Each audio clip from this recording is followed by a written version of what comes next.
আমরা উন্নয়ন চাই না, আমরা এলাকার উন্নয়ন চাই, আমরা রাস্তাঘাটের উন্নয়ন চাই, আমরা মসজিদ মাদ্রাসার উন্নয়ন চাই।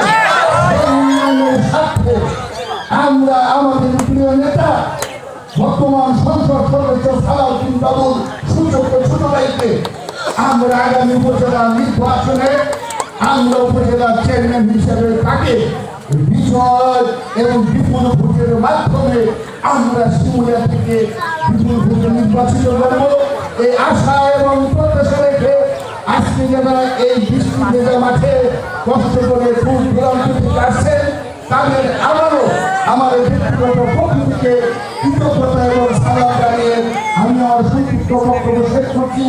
আল্লাহ হাফেজ। বাংলাদেশ জিন্দাবাদ। শহীদ অমর হোক, মরহুম খালেদা জিয়া অমর হোক, বর্তমান প্রধানমন্ত্রী তারেক রহমান জিন্দাবাদ জিন্দাবাদ।